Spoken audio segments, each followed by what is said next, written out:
एडजी पर आपका स्वागत है, जहां गौरव स्वाति आपके पर्सनल एआई ट्यूटर के रूप में कॉन्सेप्ट्स को स्टेप बाय स्टेप क्लियर करते हैं।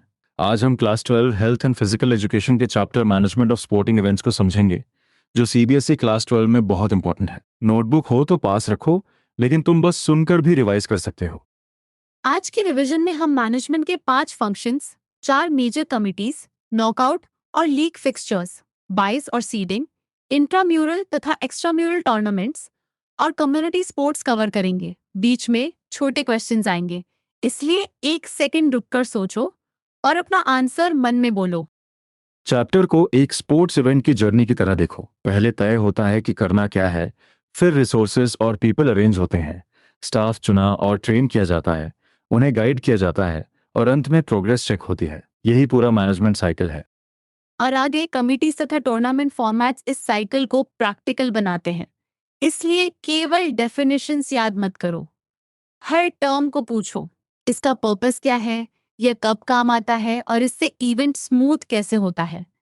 यही कॉन्सेप्चुअल अंडरस्टैंडिंग एग्जाम में भी मदद करेगी। सबसे पहले प्लानिंग। ये स्पोर्ट्स इवेंट मैनेजमेंट का फोरमोस्ट फंक्शन है, क्योंकि इसमें फ्यूचर कोर्स ऑफ एक्शन तय होता है। एक effective plan specific, logical, flexible और कंप्लीट होना चाहिए। उसमें एम्स, गोल्स, ऑब्जेक्टिव्स और उन्हें अचीव करने की प्रोसीजर साफ लिखी जाती है।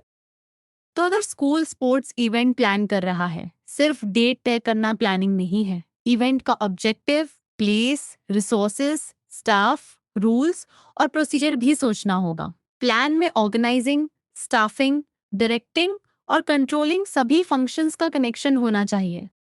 प्लानिंग इवेंट को स्मूथ, इफेक्टिव और कॉन्फ्लिक्ट फ्री बनाने में हेल्प करती है। इसमें कमिटमेंट, एंजॉयमेंट और वॉलंटरी एफर्ट जैसे एलिमेंट्स भी शामिल होने चाहिए। Exam point. प्लानिंग केवल लिस्ट बनाना नहीं, बल्कि प्री डिटरमिन्ड गोल्स तक पहुंचने का स्ट्रक्चर्ड और अडेप्टेबल रास्ता बनाना है। Quick check, basic function of management क्या है? कंट्रोलिंग, बजटिंग, प्लानिंग या ऑर्गेनाइजिंग? 1 सेकंड रुक कर सोचो, तुम्हारा आंसर क्या आ रहा है? सही आंसर है प्लानिंग, क्योंकि बाकी फंक्शंस को डायरेक्शन देने वाला इनिशियल फ्रेमवर्क यही बनाती है। अब ऑर्गेनाइजिंग। ये प्लानिंग के बाद आता है और प्लान का एग्जीक्यूशन है। इसमें रिसोर्सेज डिस्ट्रीब्यूट किए जाते हैं और पर्सनल को रिस्पॉन्सिबिलिटीज दी जाती हैं। ऑर्गेनाइजेशन चार्ट, पोजीशंस और रिपोर्टिंग रिलेशनशिप्स को क्लियर करता है, इसलिए काम दोहराता नहीं और अकाउंटेबिलिटी बनी रहती है। प्लानिंग में पूछा जाता है कि गोल क्या है और कैसे अचीव करेंगे। ऑर्गेनाइजिंग में पूछा जाता है कि कौन सा काम कौन करेगा और रिसोर्सेज कहाँ लगेंगे। दोनों रिलेटेड हैं, लेकिन सेम नहीं है।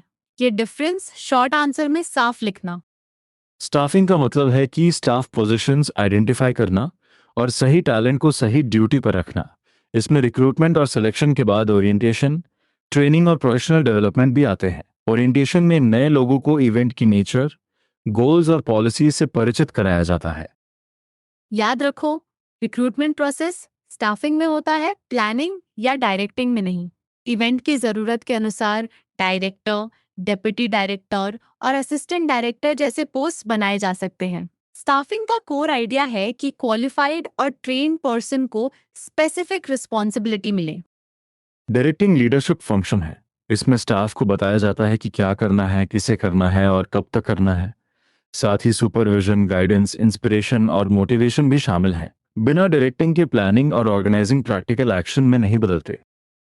एक छोटा डिस्टिंक्शन, डायरेक्टिंग सिर्फ ऑर्डर्स देना नहीं है, स्टाफ को गाइड और मोटिवेट करना भी इसका हिस्सा है। अगर वॉलंटियर्स को इंस्ट्रक्शंस मिले लेकिन सपोर्ट या मोटिवेशन न मिले, तो इवेंट की टीम ऑब्जेक्टिव्स तक पहुंचना मुश्किल हो सकता है।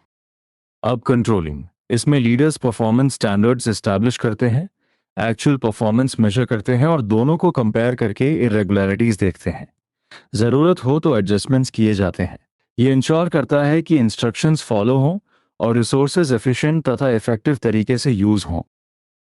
कंट्रोलिंग का मतलब गलती होने के बाद केवल ब्लेम करना नहीं है। इसका पर्पस प्रोग्रेस मॉनिटर करना और स्टैंडर्ड्स मेंटेन करना है। एग्जाम में इंपॉर्टेंस पूछी जाए तो standards, actual performance, comparison, irregularities और करेक्टिव एडजस्टमेंट्स जैसे कीवर्ड्स जरूर इंक्लूड करना। चलो 5 फंक्शंस को सीक्वेंस में बोलते हैं। प्लानिंग, ऑर्गेनाइजिंग, स्टाफिंग, डायरेक्टिंग और कंट्रोलिंग। प्लानिंग फ्यूचर एक्शन तय करती है। ऑर्गेनाइजिंग एग्जीक्यूशन अरेंज करता है। स्टाफिंग पीपल चुनता और ट्रेन करता है। डायरेक्टिंग गाइड करता है और कंट्रोलिंग प्रोग्रेस चेक करता है। अब एक्टिव रिकॉल, रिक्रूटमेंट किस फंक्शन में, प्लान एग्जीक्यूट करने के लिए रिसोर्सेज और रिस्पॉन्सिबिलिटीज किस में, स्टाफ को मोटिवेट और सुपरवाइज कौन करता है, और परफॉर्मेंस स्टैंडर्ड्स कंपेयर कौन करता है। क्रम से आंसर सोचो। अगर चारों क्लियर हैं तो फर्स्ट मेजर आइडिया स्ट्रांग है। अब आते हैं फॉर्मेशन ऑफ कमिटीज पर। स्पोर्ट्स इवेंट को सिस्टमैटिक और स्मूथ तरीके से कंडक्ट करने के लिए विभिन्न कमिटीज बनाई जाती हैं। मैनेजमेंट 3 लेवल्स में समझा गया है, टॉप, मिडिल और लोअर। इन लेवल्स पर पॉलिसी, एग्जीक्यूशन और इम्प्लीमेंटेशन की रिस्पॉन्सिबिलिटीज अलग होती हैं। टॉप लेवल एम्स, ऑब्जेक्टिव्स और पॉलिसीज प्रिपेयर करता है। मिडिल लेवल में डिपार्टमेंट हेड्स और physical education teachers policies execute करते हैं। लोअर लेवल में टीचर्स, एडमिनिस्ट्रेटर्स और फाइनेंस ऑफिसर्स ऑर्डर्स तथा डायरेक्टिव्स इम्प्लीमेंट करते हैं। यह हायरार्की रोल्स को क्लियर रखती है। इंट्राम्यूरल इवेंट में स्कूल प्रिंसिपल चेयरपर्सन हो सकते हैं, physical education teacher convener, school teachers members और स्पोर्ट्स सेक्रेटरी या हेड बॉय अथवा हेड गर्ल भी ऑर्गेनाइजिंग स्ट्रक्चर में हो सकते हैं। एक्स्ट्राम्यूरल इवेंट में स्टेट या जोन लेवल के स्पोर्ट्स ऑफिशियल्स टॉप लेवल पर हो सकते हैं। क्या हर इवेंट में कमिटीज की फिक्स्ड संख्या होती है? नहीं। नंबर ऑफ पार्टिसिपेंट्स, इवेंट का लेवल, एरिया ऑफ स्पेशलाइजेशन और वॉलंटियर्स की डेडिकेशन के अनुसार कमिटीज बदल सकती हैं। जनरली 4 मेजर कमिटीज बताई गई हैं: टेक्निकल, लॉजिस्टिक्स, फाइनेंस और मार्केटिंग। टेक्निकल कमेटी इवेंट के टेक्निकल एस्पेक्ट संभालती है। इक्विपमेंट की रिक्विजिशन, रेफरीज, अंपायर्स, जजेस और टाइम कीपर्स की व्यवस्था, मैचेस का टाइमली कंडक्ट, फिक्सचर्स, रूल्स और रेगुलेशंस इसकी रिस्पॉन्सिबिलिटीज में आते हैं। ये कमेटी फील्ड और मैच प्रोसेस की टेक्निकल बैकबोन है। प्री इवेंट में technical committee equipment purchase requisition, officials की confirmation, field layout, stationery, fixtures तथा रूल्स तैयार करती है। ड्यूरिंग इवेंट मैचेस कंडक्ट करती है, जूरी की प्रेजेंस देखती है, स्कोर शीट्स कलेक्ट करती है और मेरिट लिस्ट प्रिपेयर करती है। पोस्ट इवेंट में यह कमेटी फील्ड की क्लीनिंग और मेंटेनेंस अरेंज करती है और इक्विपमेंट को स्टोर में वापस रखवाती है। एग्जाम में टेक्निकल कमेटी का आंसर लिखते समय प्री, ड्यूरिंग और पोस्ट फेजेस में पॉइंट्स अलग करके लिखो। इससे आंसर ऑर्गेनाइज दिखेगा। लॉजिस्टिक्स कमेटी का स्कोप काफी वाइड है। Transportation, boarding, lodging, refreshments, decoration, reception, ceremonies, light and sound, medical arrangements और स्पेक्टेटर्स जैसी प्रैक्टिकल नीड्स यह संभालती है। ओपनिंग सेरेमनी, विक्ट्री सेरेमनी और क्लोजिंग सेरेमनी भी इसके काम से जुड़ी हैं। Pre event logistics committee stationery, chairs, tables, souvenirs, bouquets, medals, certificates, invitations, refreshments, accommodation, volunteers, first aid kit और मेडिकल फैसिलिटीज अरेंज करती है। यानी इवेंट शुरू होने से पहले वेन्यू और पार्टिसिपेंट्स की प्रैक्टिकल रेडीनेस इसका फोकस है। ड्यूरिंग इवेंट यह रजिस्ट्रेशन चेक करती है, रिफ्रेशमेंट्स डिस्ट्रीब्यूट करती है, स्पेक्टेटर्स मैनेज करती है, मेडल्स और सर्टिफिकेट्स हैंड ओवर करती है, सेरेमनीज कंडक्ट करती है और प्लेयर्स को स्टे प्लेस से फील्ड तक ट्रांसपोर्टेशन देती है। पोस्ट इवेंट में वेन्यू साफ करवाती है और आइटम्स वापस रखाती है।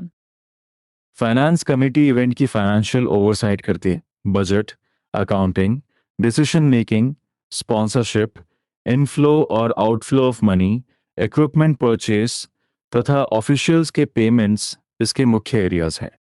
इसे टूर्नामेंट की बैकबोन कहा गया है क्योंकि बिना फाइनेंशियल कंट्रोल के बाकी अरेंजमेंट्स टिकाऊ नहीं रहेंगे।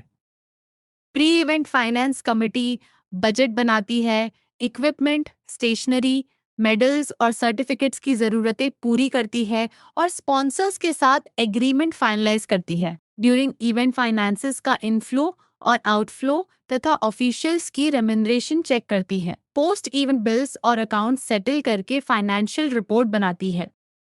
मार्केटिंग कमेटी इवेंट की पब्लिसिटी और स्पॉन्सरशिप स्ट्रैटेजी बनाती है। Social media, print media, TV और ईमेल जैसे मोड्स यूज किए जा सकते हैं।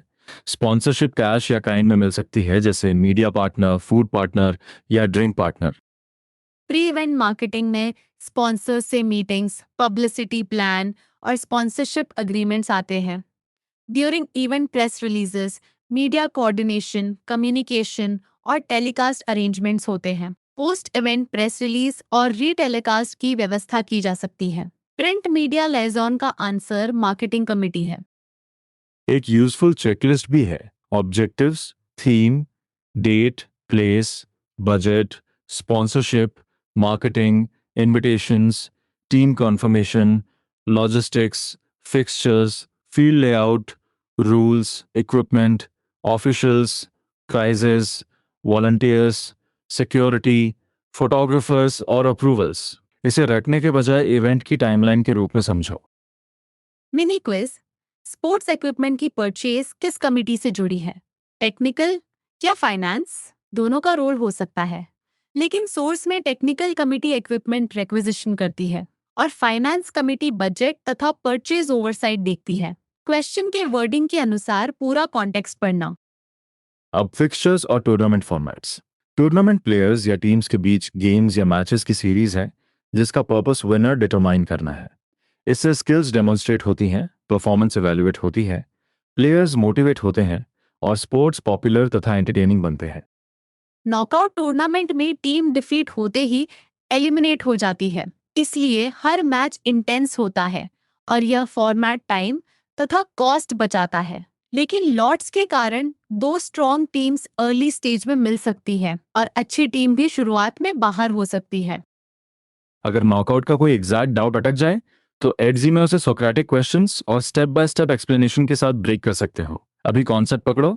नॉकआउट एफिशिएंट है, लेकिन चांस और अर्ली एलिमिनेशन इसका लिमिटेशन है। लीग या राउंड रॉबिन में हर टीम को बाकी टीम्स के साथ अलॉटेड मैचेस खेलने का इक्वल चांस मिलता है, इसलिए ट्रू विनर इमर्ज करने और सभी टीम्स की रैंकिंग प्रिपेयर करने में हेल्प मिलती है। इसका ड्रॉबैक है कि इसमें अधिक टाइम, मनी और फैसिलिटीज लगती हैं। नॉकआउट लीग का कंपैरिजन याद रखो। नॉकआउट में डिफीट के बाद एलिमिनेशन, कम मैचेस और कम कॉस्ट होती है। लीग में सभी टीम्स को अवसर, ज्यादा मैचेस और फेयर रैंकिंग मिलती है, लेकिन रिसोर्सेज अधिक लगते हैं। लीग में एक्स्ट्रॉर्डिनरी टीम्स के लिए सीडिंग का प्रोविजन नहीं बताया गया है। कॉम्बिनेशन टूर्नामेंट नॉकआउट और लीग फॉर्मेट्स का मिक्स है। ये तब यूजफुल है जब पार्टिसिपेंट्स बहुत अधिक हों, अलग एरियाज में फैले हों या वेन्यूज अलग जोन्स में हों। नॉकआउट लीग, लीग नॉकआउट और नॉकआउट लीग नॉकआउट इसके पॉसिबल पैटर्न्स हैं। फिक्सचर का मतलब प्रोग्राम लिस्टिंग है, जिसमें कौन सी टीम किससे खेलेगी, कहाँ खेलेगी और कब खेलेगी यह दिया जाता है। एथलेटिक्स और स्विमिंग में हीट शब्द मिलता है, जबकि टेनिस और बैडमिंटन में टाइज या फिक्सचर्स कहा जाता है। बाय का अर्थ है किसी टीम का प्राइमरी राउंड न खेलना और बिना कंटेस्ट किए नेक्स्ट राउंड में जाना। ये रैंडम लॉटरी से अलॉट किया जा सकता है। नॉकआउट में टीम्स की संख्या पावर ऑफ 2 न होने पर बाय की जरूरत पड़ सकती है। बाय देने के रीजंस में अनइवन डिस्ट्रीब्यूशन, प्रीवियस विनर्स को अलग में रखना और किसी टीम को एक दिन में अनफेयरली ज्यादा मैचेस खेलने से बचाना शामिल है। बाय को रिवॉर्ड समझना ठीक नहीं, ये फिक्सचर को बैलेंस बनाने का अरेंजमेंट है। सीडिंग में अच्छे रैंकिंग या प्रीवियस पोजीशन वाली टीम्स को इस तरह प्लेस किया जाता है कि वे अर्ली स्टेज में एक दूसरे से न मिले। इसका पर्पस स्ट्रॉन्ग टीम्स के अर्ली एलिमिनेशन की पॉसिबिलिटी कम करना है। बाय और सीडिंग सेम नहीं है, ये पॉइंट मिस मत करना। नॉकआउट फिक्सचर का फर्स्ट स्टेप है टोटल टीम्स काउंट करना। अगर टीम्स 2, 4, 8, 16 या 32 जैसी पावर ऑफ 2 संख्या हो तो बायस की जरूरत नहीं होती। अदरवाइज नेक्स्ट पावर ऑफ 2 तक पहुंचने के लिए बायस कैलकुलेट किए जाते हैं। सेकेंड स्टेप का फॉर्मूला है total number of matches equals number of teams -1। 8 teams के लिए 7 मैचेस और 12 टीम्स के लिए 11 मैचेस होंगे। थर्ड प्लेस मैच को इंक्लूड नहीं किया जाता। एक सेकंड रुककर अपने नोटबुक में फॉर्मूला लिखो। थर्ड स्टेप में टीम्स को अपर हाफ और लोअर हाफ में डिवाइड करते हैं। इवन नंबर में टीम्स को 2 से डिवाइड करके दोनों हाफ्स मिलती हैं। ऑड नंबर में अपर हाफ के लिए टीम्स +1 को 2 से डिवाइड और लोअर हाफ के लिए टीम्स -1 को 2 से डिवाइड किया जाता है। फोर्थ स्टेप में नेक्स्ट पावर ऑफ 2 और पार्टिसिपेटिंग टीम्स का डिफरेंस 22 देता है। 12 टीम्स के लिए नेक्स्ट पावर 16 है, इसलिए 4/22। 19 टीम्स के लिए नेक्स्ट पावर 32 है, इसलिए 13/22। ऑड 22 को अपर और लोअर हाफ में अलग तरीके से डिस्ट्रीब्यूट किया जाता है। फिफ्थ स्टेप में बायस का अलॉटमेंट प्रिस्क्राइब्ड ऑर्डर से होता है। पहले लोअर हाफ की लास्ट टीम, फिर अपर हाफ की फर्स्ट टीम, फिर अपर हाफ की लास्ट टीम और फिर लोअर हाफ की फर्स्ट टीम। इसके बाद वही पैटर्न रिपीट होता है। फाइनल स्टेप में सीरियल नंबर्स वर्टिकल ऑर्डर में लिखो, हाफ्स बनाओ, 22 प्लेस करो और बाकी टीम्स रैंडम लॉटरी सिस्टम से भर दो। जिन टीम्स को बाय मिला है वे फर्स्ट राउंड नहीं खेलेंगी। हर मैच के सामने डेट, टाइम और वेन्यू भी लिखना होता है। लीग फिक्सचर में हर टीम बाकी सभी टीम्स के साथ एक बार खेलती है। मैचेस कैलकुलेट करने का फॉर्मूला है n×n-1 डिवाइडेड बाई 2। 6 टीम्स के लिए 6×5 डिवाइडेड बाई 2 यानी 15 मैचेस। साइक्लिक मेथड में एक टीम फिक्स्ड पोजीशन पर रहती है और बाकी टीम्स रोटेशन में मूव करती हैं। इवन नंबर ऑफ टीम्स में 22 नहीं होते और राउंड्स का फॉर्मूला नंबर ऑफ टीम्स -1 है। 6 टीम्स के लिए 5 राउंड्स होंगे। ऑड नंबर ऑफ टीम्स में साइक्लिक मेथड के दौरान हर राउंड में एक टीम को बाय मिलता है और अगली राउंड में दूसरी टीम को बाय मिल सकता है। 7 टीम्स के लिए 7 राउंड्स दिए गए हैं। ध्यान रहे, यहाँ बाय राउंड वाइज रोटेट होता है।